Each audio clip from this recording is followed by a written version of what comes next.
بسم الله الرحمن الرحيم الحمد لله الذي هدانا لهذا وما كنا لنهتدي لولا أن هدانا الله لقد جاءت رسل ربنا بالحق والصلاة والسلام على رسول الثقلين محبوب رب المغربين والمشرقين جد الحسن والحسين أبي القاسم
آخر آپ ہم میں سے کسی کا ذکر کیوں نہیں فرماتے؟ انہیں نہیں پوچھنا چاہیے تھا کیونکہ سب جانتے تھے، مگر بعد وفات رسول تاریخ یہ بتاتی ہے کہ جیسے ایک مشن بنا، ایک تحریک بنی، ایک جماعت قائم ہوئی جس نے یہ تہیہ کر لیا کہ مسلمان چاہے جس کا احترام کرے کر لیں، لیکن اہل بیت کا احترام نہ کرنا، چاہے جس کی تعریف کی جائے، چاہے جس کی مدح بیان کی جائے، مگر آل محمد کی تعریف نہ کرے۔ بہت سے اسباب ہیں، میں صرف ایک وجہ آپ کو بتا، وہ لوگ جو نہیں چاہتے تھے کہ اسلام آگے بڑھے، جنہوں نے اس لیے کلمہ نہیں پڑھا تھا کہ وہ اسلام سے موافق ہو گئے، بلکہ جنہوں نے اس لیے کلمہ پڑھا تھا کہ مجبور ہو گئے، انہوں نے اس لیے کلمہ پڑھا کہ اسلام میں شامل ہو کے اسلام کو بدل ڈالا۔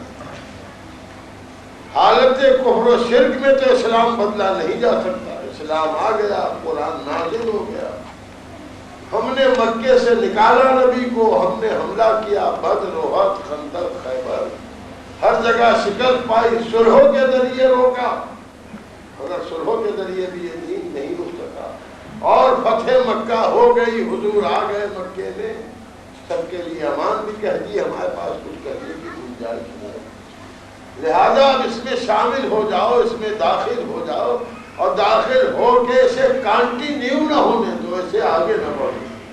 تو وہ بھی یہ جانتے تھے کہ دین اسلام کی کانٹینیوٹی، دین اسلام کا تسلسل اہل بیت سے وابستہ ہے، لہذا انہوں نے اہل بیت کے خلاف سازش شروع کی، محنت شروع کی کہ ان سے امت واقف نہ رہے، پھر تو ہم دین بدل لیں گے۔ صلوات بھیج دیں آپ محمد۔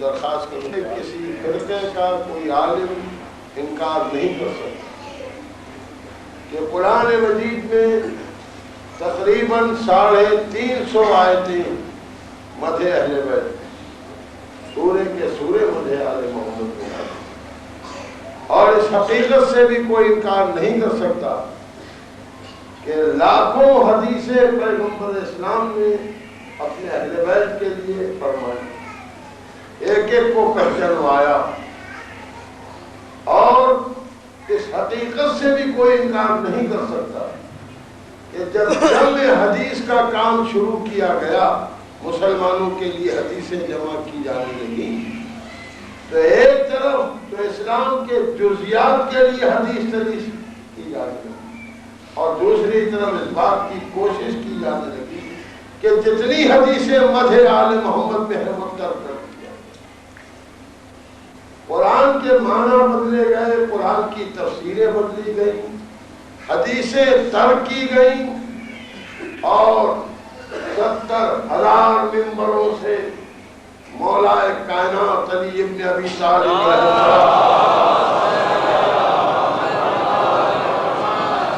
کی شان میں جمعے کو خطبے میں کلام بد کہے گئے، اور مسلمانوں کو گمراہ کیا گیا۔ میری سمجھ میں نہیں آتا، میرا تھوڑا بہت جو کچھ مطالعہ ہے، تو مجھے مخالفت پہ حیرت نہیں ہے، مخالفت تو متوقع تھی، مجھے حیرت یہ ہے کہ اتنے فضائل بچ کیسے گئے، اتنی دولت، اتنی بڑی حکومت، اتنی بڑی سلطنت، خزانوں کے منہ کھلے ہوئے، تلواریں نیاموں سے نکلی ہوئی، کہ جو اہل بیت کی مدح کرے اس کی گردن اڑا دو، اس کو سولی پر چڑھا دو، اس کو زندہ دفن کر دو، اور جو اہل بیت کی منقصد کرے اس کو انعام دو، اکرام۔ ایک دو دن نہیں، 70,000 ممبروں، 70,000 ممبروں، مسلسل خطیب اور مسلسل امام جمعہ نمازوں میں جمعے کی علی ابن ابی طالب کے خلاف اور ان کے منقصد میں کلام کرتے ہیں، لیکن آج بھی دنیا نے یہ تسلیم کیا کہ علی ابن ابی طالب سے بہتر کوئی نہیں تھا۔ صلوات بھیجتے ہیں آپ۔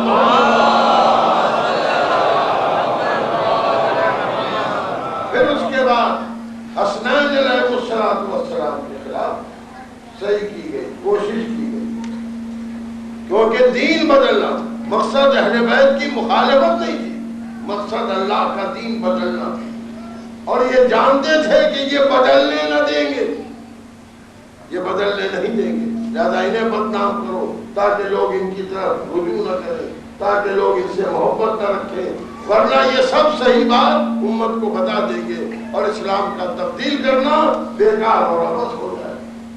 چنانچہ آپ دیکھیں وقت میں گنجائش نہیں ہے، میں وقت کے اندر گفتگو کو تمام کرنا چاہتا ہوں کہ امام حسن علیہ السلام جو اس کے سامنے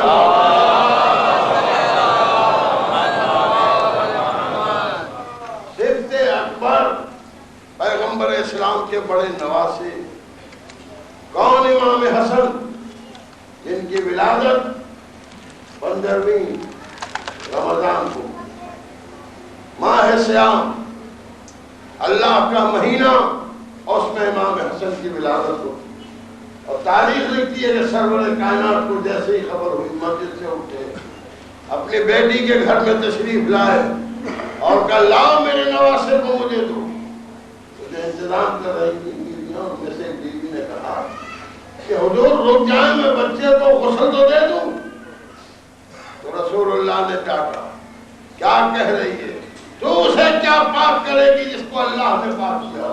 صلوات بھیجے محمد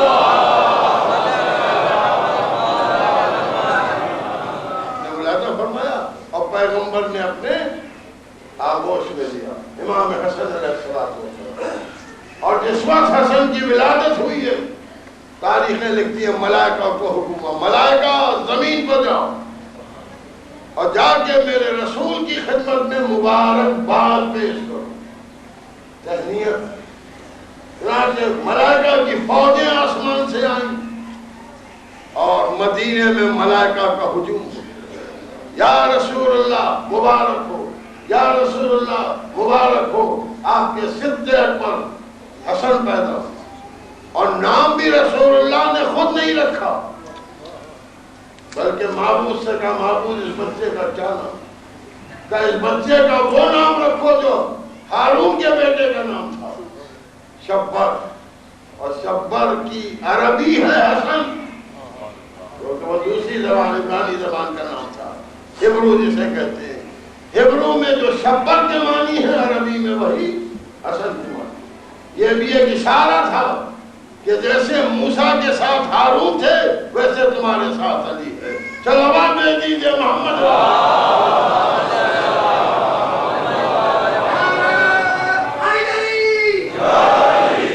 مجھے چند اہم باتیں عرض کرنا ہے اس منزل میں کہ ملائکہ آسمان سے آئے مبارکباد پیش کرنے، ملائکہ آئے، ہم آپ نہیں، ہم آپ تو غلام ہیں، ان کی خوشی میں خوشی مناتے ہیں، ان کے غم میں غم مناتے ہیں۔ لوگ کہتے ہیں کہ قرآن سے ثابت کرو ولادت منانا، قرآن سے ثابت کرو، قرآن میں کہا اللہ اکبر، قرآن سے ثابت کرو۔ معلوم جب کوئی عمل کسی کو نہیں کرنا ہوتا ہے تو کہتا ہے قرآن سے ثابت کرو۔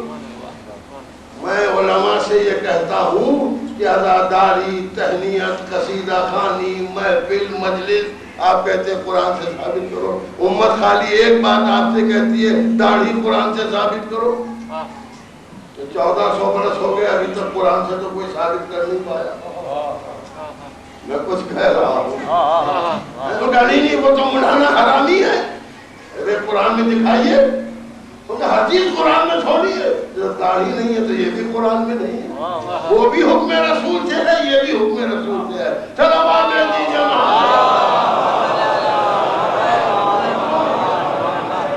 یہ میں نے اس لیے آپ کے سامنے کہا کہ یہ ضد کہ ہر بات قرآن میں دکھاؤ درست نہیں ہے۔ ملائکہ آ رہے، چلے آ رہے ہیں ملائکہ، فوج در فوج ملائکہ، میں زور دے رہا ہوں ملائکہ، کون ملائکہ؟ جن کے لیے حدیث میں لکھا ہے کہ جسے قیام میں خلق کیا وہ قیام میں اللہ کی عبادت کرتا، جسے رکوع میں خلق کیا وہ رکوع میں اللہ کی عبادت کرتا، جسے سجدے میں خلق کیا وہ سجدے میں عبادت کرتا۔ ایک ملک بھی بیکار نہیں ہے، کوئی ملک بیوپار نہیں کرتا، تجارت نہیں کرتا، کوئی ملک سروس نہیں کرتا. توجہ فرمائیں، سب عبادت کرتے ہیں.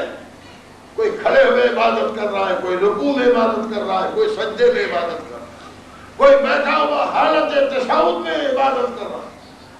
تو جو عبادت میں مصروف ہے ان سے کہا کہ زمین پر جا کے حسن کی ولادت کی مبارکباد دو. تو قیام والے قیام چھوڑ کے آئے ہوں گے، رکوع والے رکوع چھوڑ کے آئے ہوں گے، سجدے والے سجدہ سے چھوڑ کے آئے گے نہیں. تو اگر اہل بیت کی خوشی میں مبارکباد دینا اللہ کو عبادت میں شامل نہیں کرنا تھا تو عبادت کیوں چھوڑوائی؟ ماننا پڑے گا کہ یہ بھی عبادت ہے اور اس عبادت سے اللہ بہتر جانتا ہے. تب کا میرا قیام چھوڑو، میرا رکوع چھوڑو، میرا سجدہ چھوڑو، جا کے مبارکباد. ملائکہ نے آ کے مبارکباد دی اور اس کے بعد واپس گئے. یہ کون امام حسن جن کے خلاف سب سے زیادہ زوردار پروپیگنڈا ہوا؟ کیا پروپیگنڈا ہوا؟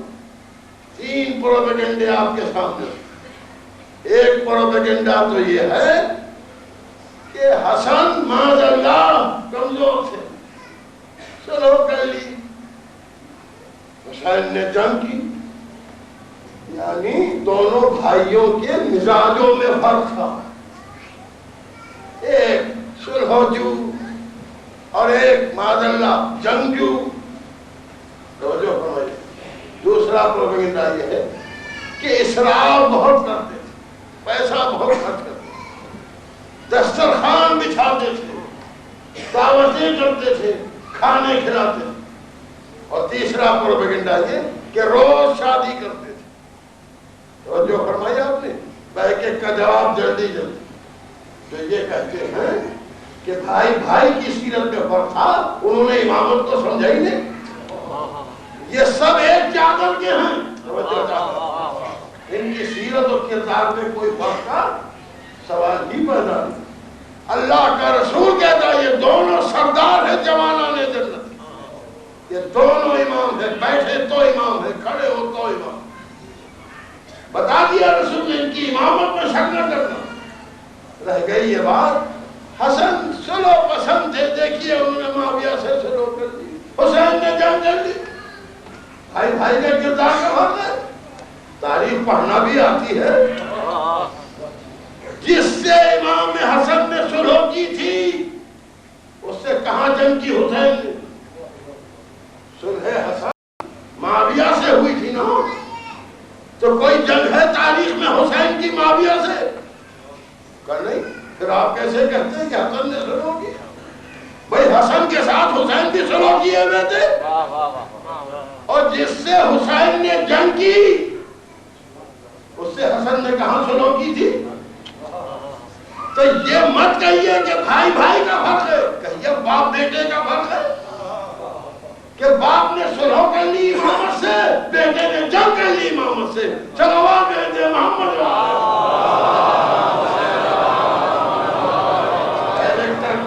وہاں ہے، یہاں نہیں ہے.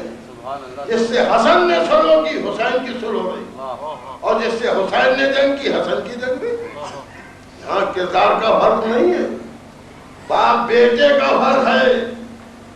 اور ان کا سلو دب کے نہیں کی. امام حسن کمزور نہیں تھے. امام حسن علی کے بیٹے تھے، شیر خدا کے بیٹے تھے، وارث ذوالفقار تھے. حسن اپنے جوہر سے بین میں دکھا چکے تھے. یہ خیال، یہ تصور کے ویک تھے. آپ کا دماغ ویک ہوگا، وہ ویک نہیں تھے. میں کچھ کہہ رہا ہوں، یا مطالعہ ویک ہوگا. حسن و حسین برابر کا علم، برابر کا وزن، برابر کا کمال. سارے امام ہمارے یہاں ایک انچ یا آدھے سود کا بھی فرق نہیں، کسی بات نہیں. سب ایک ہی نور سے خلقت. اب یہ تصور کے امام حسن نے دب کے سلو کی. کیسے بھائی دب کے سلو کی؟ سلو پیغمبر نے بھی کی تھی حدیبیہ کے میدان میں. تو کیا دب گئے تھے نبی؟ دب گئے تھے؟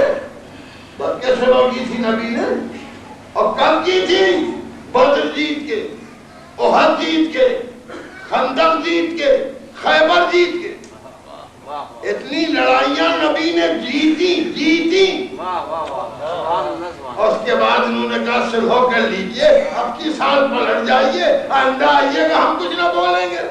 اچھا ہم پلٹے جاتے ہیں، ہم پلٹے جاتے ہیں. اور جب صلح نامہ لکھا گیا تو صلح نامے میں توجہ چاہتا ہوں، کفار اور مشرکین نے رسول اللہ کا لفظ کٹوا دیا اور نبی نے کہا کاٹ دو، کیونکہ صلح سے اگر کام چلے تو جنگ نہیں کرنا چاہیے. یہ اسلام کا اصول ہے، کیونکہ لا اکراہ فی الدین، دین میں جبر نہیں ہے. اب کی سال نہیں سمجھتے ہو، آئندہ سال سمجھ میں آ جائے گا. ہم خامخواہ جنگ کو مسلط نہیں کرتے، لاتے نہیں. چلو ہم واپس جاتے ہیں، آئندہ سال آ کے حج کر لیں گے. ہو گیا صلح نامہ کہ نہیں ہوا؟ صلح ہو گیا. شرائط کس نے لکھائی تھی؟ کچھ شرطیں نبی نے لکھائی، توجہ کرو، اور کچھ شرطیں مشرکین نے لکھائی. صلح نامے میں حدیبیہ تھی.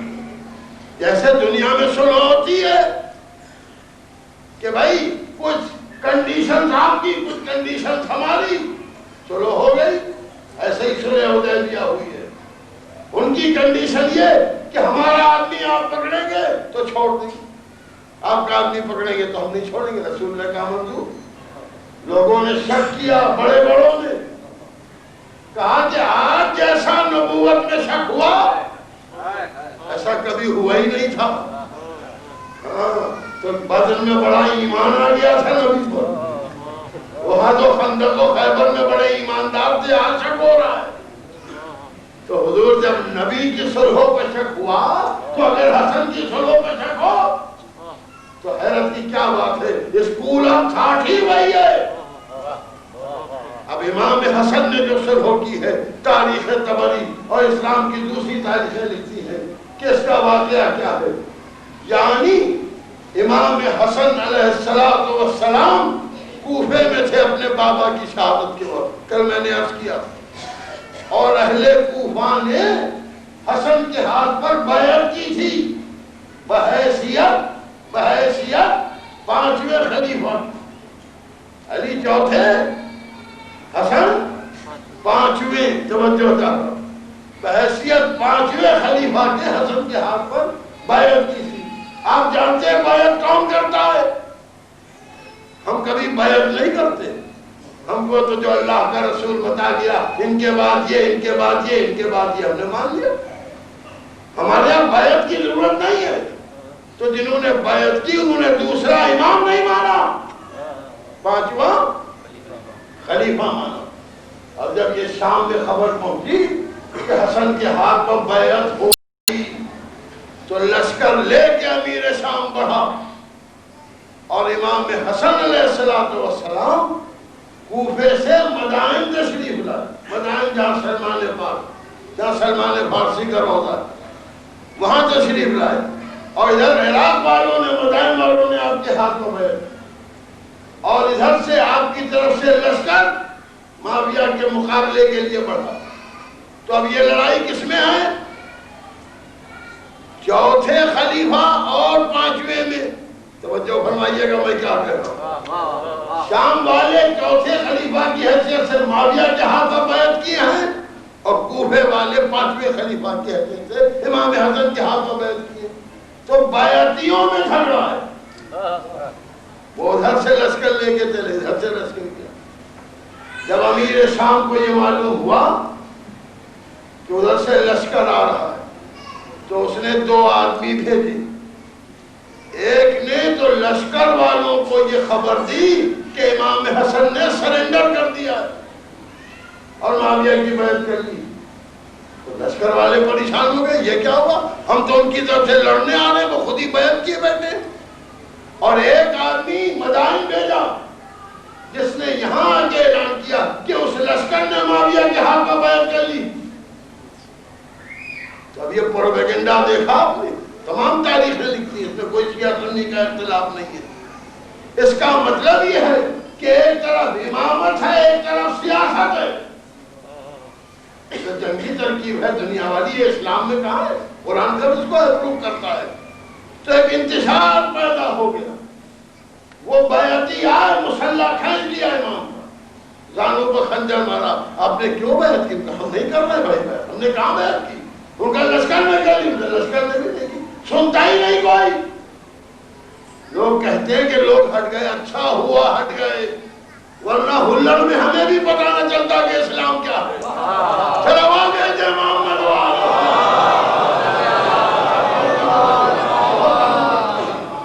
نتیجہ کیا ہنگامہ ہو گیا؟ تو جب شام کا لشکر مدائن کے قریب آ گیا، کیونکہ جو ڈیفنس کا لشکر تھا وہ پلٹ آیا یہ سن کے کہ حسن نے بیعت، تو سادہ کاغذ معاویہ نے حسن کے پاس بھیجا، بلینک شیٹ، بلینک پیپر، کہ آپ جو شرائط لکھیں ہم صلح کو تیار۔ تمام تاریخیں یہی لکھتی ہیں۔ حسن نبی کے وارث ہیں، جب اس کے باپ نے کہا ہم صلح کرنا چاہتے تو نبی نے انکار نہیں کیا، تو کیا کہہ رہا ہوں؟ تو جب اس کا بیٹا کہہ رہا ہے ہم صلح کرنے پر تیار ہیں تو نبی کا بیٹا کیسے انکار کرے؟ کیسے انکار کر سکتا ہے؟ ورنہ وارث نبی نہ رہے۔ اب بتائیے دبا کون؟ شرائط کون لکھاتا ہے؟ جو ٹرمز ڈکٹیٹ کرے وہ دنیا میں جیتا ہوا کہلاتا ہے، اور جو ٹرمز ایکسپٹ کرے وہ دنیا میں ہارا ہوا کہلاتا ہے۔ ٹرمز امام حسن نے ڈکٹیٹ کیے۔ پہلی کنڈیشن کیا لکھی صلح کی امام حسن نے؟ تحریر فرماتے ہیں کہ میرے بابا پر جو سب کو شتم ہو رہا ہے وہ بند کیا جائے، اور اس پر معاویہ کے دستخط موجود ہیں صلح نامے پر، جس کی فرسٹ کنڈیشن یہ ہے کہ علی ابن ابی طالب کو جو برا بھلا کہا جا رہا ہے ممبروں سے وہ اسٹاپ کیا جائے، روکا جائے۔ معاویہ نے ایکسپٹ کیا کہ روکا جائے گا، روکا کہ نہیں روکا وہ بات نہیں کر رہا ہوں، صلح میں ایکسپٹ کیا۔ حسن نے لکھا لیا کہ میرے بابا کو برا بھلا کہتے ہو، میں کچھ کہنے جا رہا ہوں۔ اس وقت معاویہ کو چاہیے تھا کہ کنڈیشن بڑھواتا کہ ہمارے لوگ آپ کے باپ کو کچھ نہ کہیں گے، مگر آپ بھی لکھیے کہ آپ کے لوگ میرے باپ کو کچھ نہ کہیں گے۔ میں کچھ کہہ رہا ہوں، سلامات رہتی ہے۔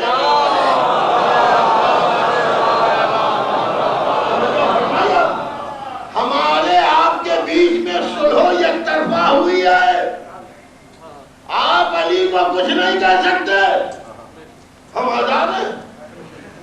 کچھ کہہ رہا ہوں، ہم آزاد ہیں، کوئی کنڈیشن نہیں ہے، اس لیے کہ اس کا باپ ایسا تھا ہی نہیں کنڈیشن لگا سکتا۔ وہ حسن کے باپ ایسے تھے کہ کنڈیشن لگائی۔ صلوات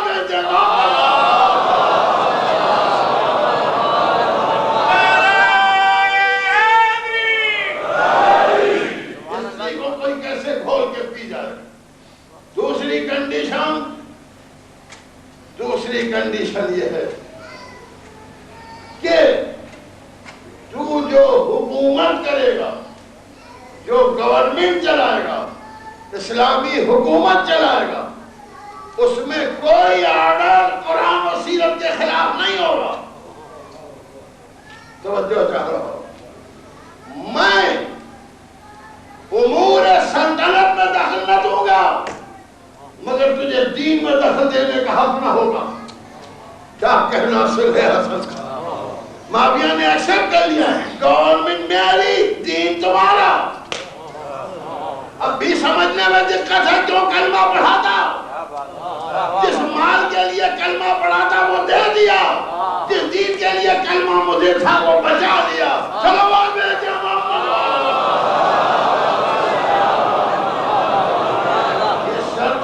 کرنا کہ ہم دین میں نہیں بولے، ہم آج تک اس صلح پر قائم ہیں۔ ہمیں کہیں کی گورنمنٹ نہیں چاہیے، ہمیں کہیں کی حکومت نہ چاہیے، سارے مسلمان حکومتیں لے لیں، دین میں دخل نہ دے۔ میں کیا کہہ رہا ہوں، بڑے بڑے لکھ گئے ہیں، اب کیا ہوتا ہے جو ہونا تھا ہو گیا۔ اصل میں صلح کر لی۔ اور اس کے بعد لکھا کہ معاویہ اپنے باپ کسی کو خلیفہ نامزد کرنے کا حقدار نہیں ہوگا. معاویہ will not nominate any person after him. دستخط موجود ہے معاویہ. توجہ فرمائیے گا. حسن نے یہ صلح نامہ لکھ کے بھیجا, معاویہ نے دستخط کیے. آج تک ہسٹری کے سینے پر یہ صلح نامہ لکھا ہے. یہ حسن نے دب کے صلاح کی ہے, دبا کے صلاح. توجہ چاہ رہا ہوں.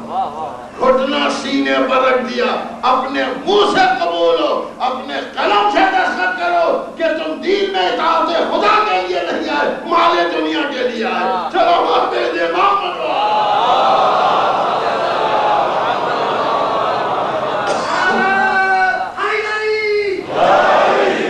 پھر کیا ہوا؟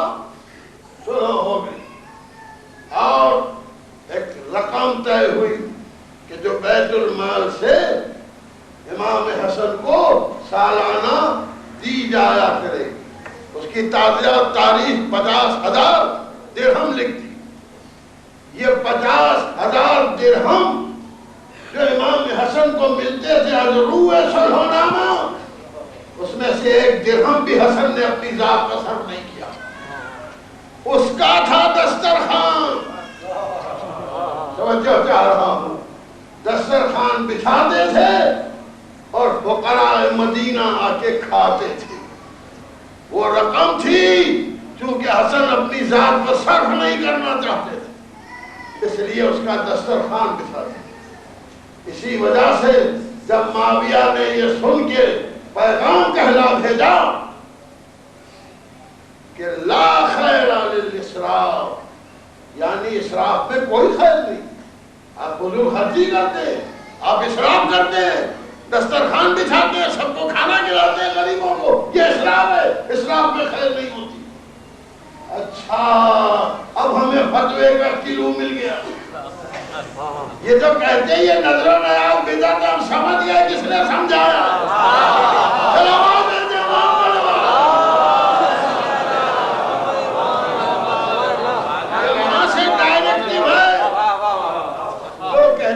آپ لوگ عزاداری میں اسراف کرتے ہیں, اتنا پیسہ کھچڑے پر, نظر پر, نیاز پر صرف کرتے ہیں, یہ اسراف ہے. یہ تو حضرت معاویہ نے کہا تھا کہ یہ اسراف ہے. جواب سنیے, امام حسن نے پرچے پر جواب دیا لا اسراف فی الخیر, یعنی خیر میں اسراف ہوتا ہی نہیں.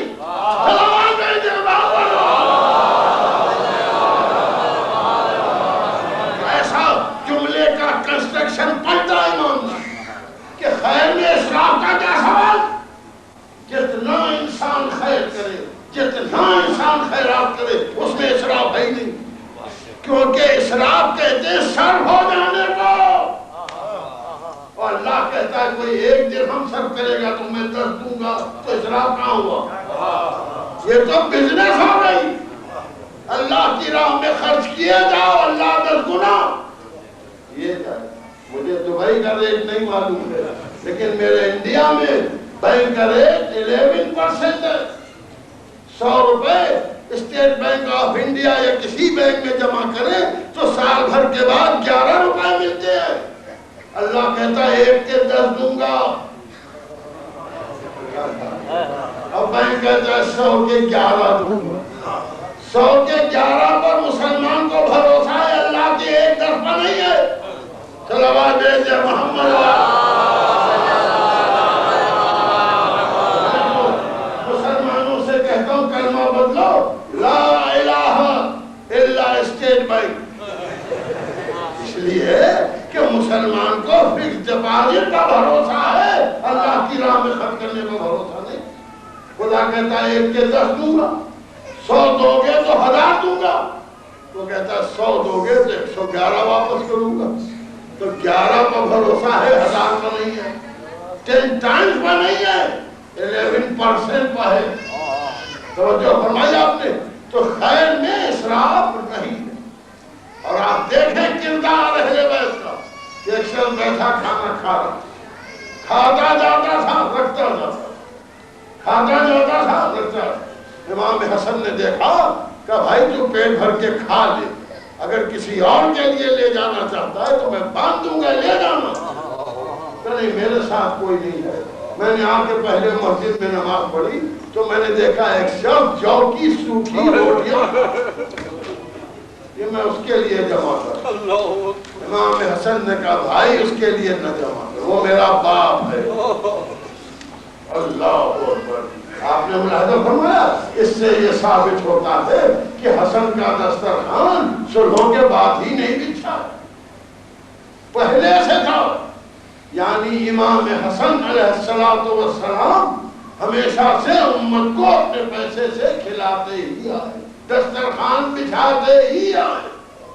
اب آپ ملاحظہ فرمائیں تو حسن نے جو صلح کی تو دب کے صلح نہیں، صلح حسن نہ ہوتی اور آن دی ریکارڈ یہ کنڈیشنز نہ آتی تو کوئی کربلا کو سمجھ نہ پاتا۔ حسن کی صلح کربلا کا مقدمہ ہے۔ کربلا کی جنگ کس بات پر ہوئی؟ کاز آف ایکشن کیا تھا؟ یہ ریڈیوس ٹو رائٹنگ کرایا امام حسن نے، اور جو لکھا اسی پر معاویہ نے دستخط کر دی۔ کیوں؟ اس لیے کہ جب لوٹ گیا اور مدینے سے تقوی و پرہیزگاری کی خبریں چار دانگ عالم میں پھیلنے لگی تو معاویہ نے کہا پروپیگنڈا کرو، امام حسن کے خلاف پروپیگنڈا کرو کہ یہ شادیاں بہت کم۔ اتنا زبردست پروپیگنڈا ہے کہ آج ہمارے بہت سے چاہنے والے امام کے شیعیان اہل بیت بھی اکثر کہتے ہیں امام حسن بہت شادیاں۔ اس کا ہسٹوریکل پروف کیا ہے؟ کیا میری بات پر آپ توجہ فرمائیے گا؟ تاریخ میں جو یہ پروپیگنڈا ہے کہ روزانہ رات کو ایک شادی کرتے تھے اور صبح کو اسے طلاق دے دیتے تھے۔ کتنی عمر ہے امام حسن کی؟ ارے ایک ہی سال جوڑ لیجئے تو ایک ہی سال میں اگر ڈیلی میرج کرتے تھے ایک لڑکی سے اور صبح طلاق دیتے تھے تو 365 تو ایک سال میں ہوئی۔ توجہ فرما رہے ہیں آپ؟ اور 2 برس میں 1000 کے قریب، 4 برس میں 2000 کے قریب۔ تو کوشچن یہ ہے کہ اس ماحول سے آواز کیوں نہیں اٹھی کہ فرزند رسول ہم اپنی بیٹی آپ کو دے کے کیا کریں؟ آپ تو رات کو شادی کریں گے، صبح طلاق دے دیں گے۔ کوئی کمپلینٹ پبلک کی ہے؟ کوئی نہیں ہے۔ اس کا مطلب یہ کہ یہ پروپیگنڈا حکومت کا ہے، عوام کو شکایت نہیں ہے۔ سلام بھیجے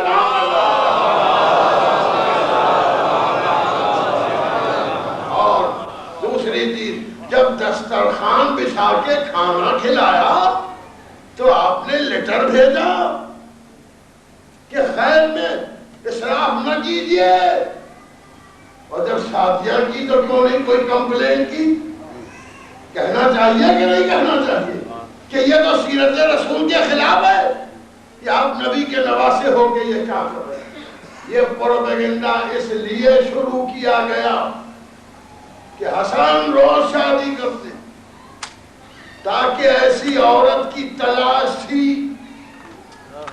کہ جو جائے اور جا کے زہر دے دے، یعنی کرمنل ایویڈنس ملتی ہے کہ چونکہ لاسٹ کنڈیشن حسن نے ایسی لگا دی تھی کہ تجھے اپنے بعد کسی کو نامنیٹ کرنے کا حق نہیں آئے، توجہ فرمائی آپ نے، تو چاہتا تھا میری لائف میں ان کی ڈیتھ ہو جائے، یہ باقی نہ رہے، اب پہنچنا ممکن نہیں تھا، لہذا ان کی زوجہ کو برائب کیا اور کہلایا کہ اگر تو حسن کو زہر دے دے تو میں تیری شادی یزید کے ساتھ کر دوں۔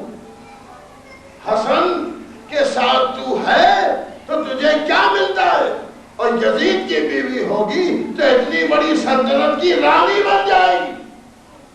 اور اس نے امام کو زہر دے دیا، زہر دے دیا۔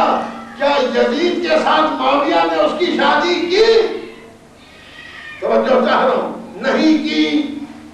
اس کا مطلب یہ ہے کہ اہل بیت کے خلاف اگر کسی فائدے کے لیے کوئی کچھ کرتا ہے تو اس کا وہ فائدہ بھی نہیں ہوتا اور دشمنان آل محمد میں نام بھی لکھ جاتا ہے.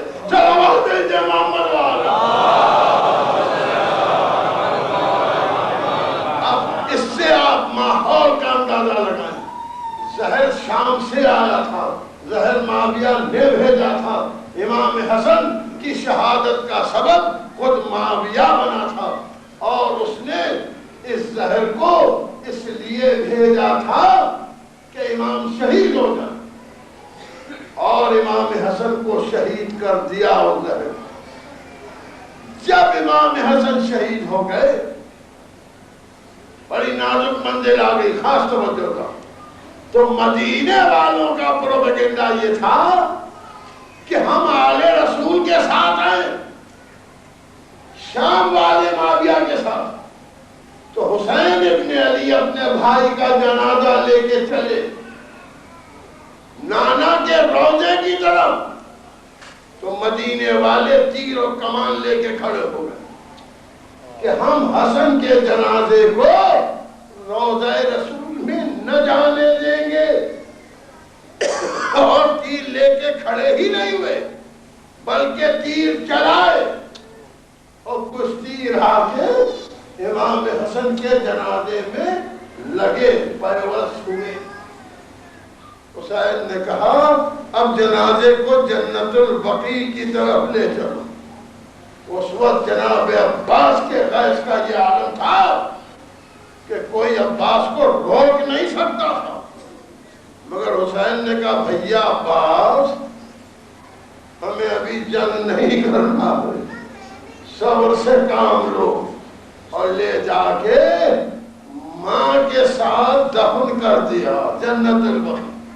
انصاف سے بتاؤ مسلمانوں, کیا نبی کے نواسے کا جنازہ رسول کی قبر تک نہیں جا سکتا؟ یہ شام والے نہیں ہیں, یہ مدینہ والے.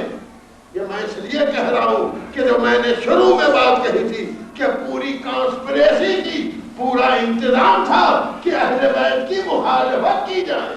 تو مرنے کے بعد تو مخالفت ختم ہو جاتی ہے, مگر یہاں مرنے کے بعد بھی مخالفت ختم نہیں ہوئی اور تیر چلائے گئے.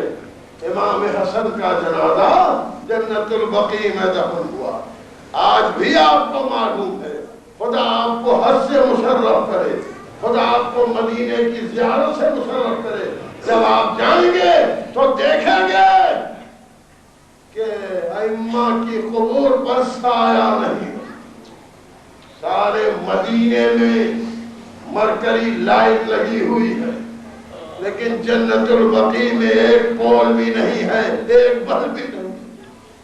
ساری جگہ پر کنسٹرکشن ہے, اٹیلین ٹائلز ہیں, شینڈیلز ہیں, سونے کے حروف سے مسجد نبوی میں حدیثیں لکھی ہے اور اہل بیت کا قبرستان ویران پڑا ہے.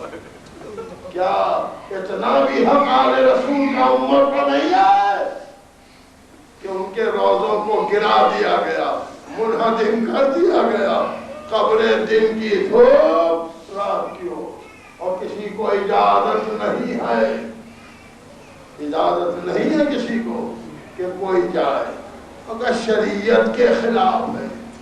ہم نے شریعت کی پابندی بھی اپنی آنکھوں سے دیکھی.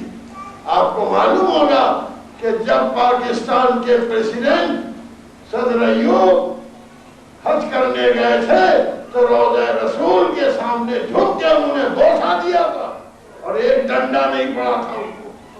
میں کچھ کہہ رہا ہوں, غریب مسلمان جھکے تو ڈنڈا کھائے, اسلامک اسٹیٹ کا پریزیڈنٹ جھکے تو ہمت نہیں ہے کہ کوئی ڈنڈا مارے.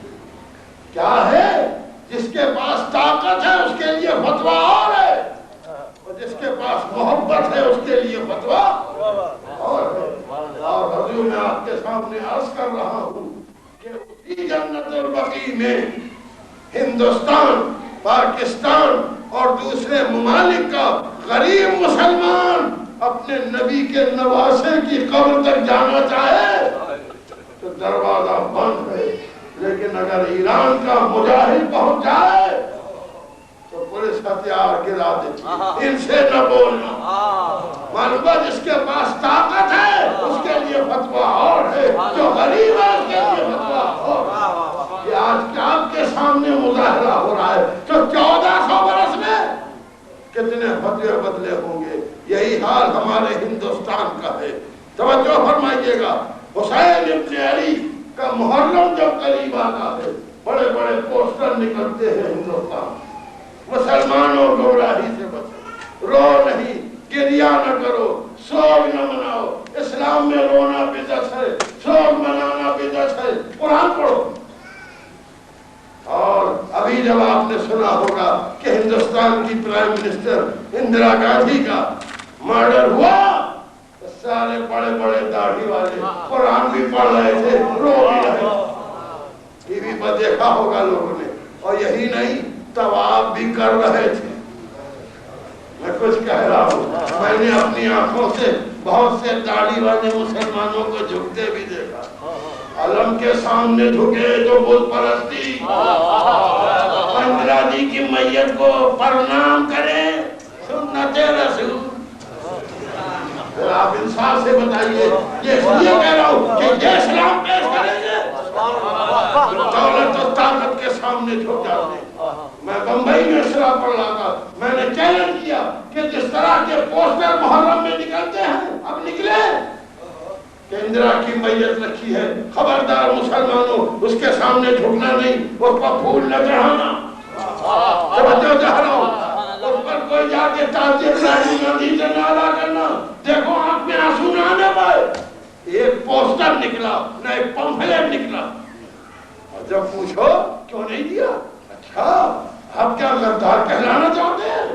اس کا مطلب یہ ہے کہ اگر ملک کا حاکم مر جائے اور اس وقت قوم کو رونے سے روکا جائے تو ملک کا غدار ہے۔ تو ٹھیک ہے، آپ ہندوستان کے غدار تو نہیں ہیں لیکن اسلام کے تو غدار۔